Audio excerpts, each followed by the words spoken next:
আমি বিজেপি ভাল পাওঁ। বিজেপি ভাল পায়? অঁ, আমি খাদিমকো আমি ভাল পাওঁ।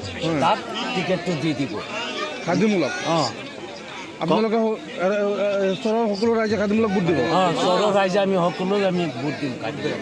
এবাৰ কংগ্ৰেছত ভোট নিদিয়ে আপোনালোকে? না না, কংগ্ৰেছত আমি নিদিওঁ। কংগ্ৰেছে ভোটৰ ৰাজনীতি কৰে বুলি ভাবে নেকি? আমাৰ বয়সটো 80 হৈ গ'ল, এতিয়ালৈকে আমি একো পোৱা নাই, শান্তি পোৱা নাই।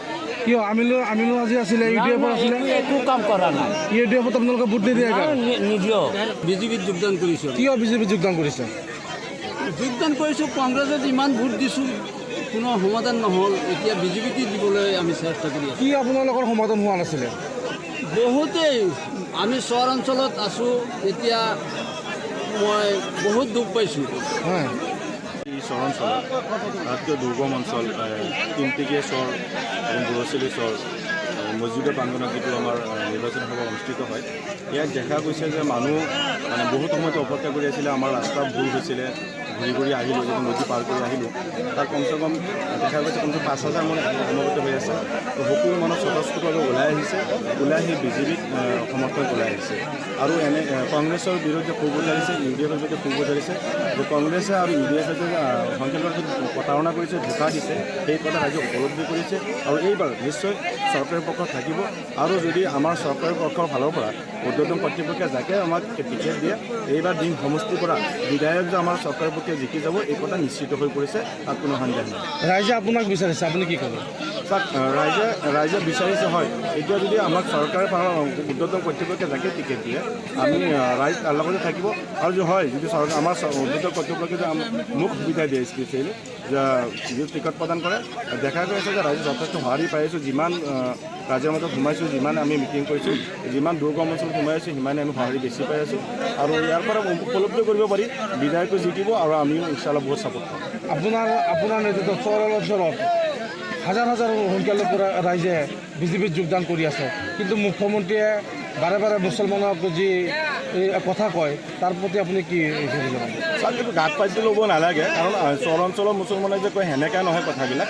যে CM ছাৰে কৈছে যে 71 পিছত যিসকল আহিছে সেইসকলক কৈছে, আৰু আমাৰ চহৰ অঞ্চলত সেনেকুৱা মানুহ নাই নহয় যে 71 পিছত অহা মানুহ নাই, দেখা পোৱা নাই। যদি কোনোবা আছে আমি সেইসকলক আমি ছাপোৰ্ট নকৰোঁ। আৰু যিসকল আছে ইয়াত সকলোৱে 71 আপোনাৰ NRC আছে, লিগেচি ডাটা চবৰে আছে। 71 আগত অহা মানুহ এইসকল মানুহ। আগতে সংখ্যালঘু ৰাইজসকলে বহু ক্ষেত্ৰতো বুজি পোৱা নাছিল।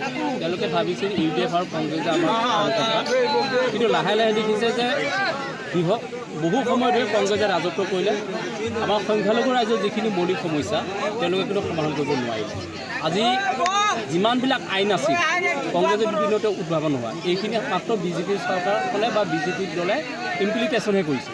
কিন্তু ইয়াৰ আগতে ভোটাই হওক, আপোনাৰ এই যে PGI VGI হওক বা গৰাখহনীয়াত এখন গাঁও ধৰি লওক সম্পূৰ্ণভাৱে গৰাখহনীয়াত ডুব গৈছে, সেই মানুহখিনি ক'ত যাব?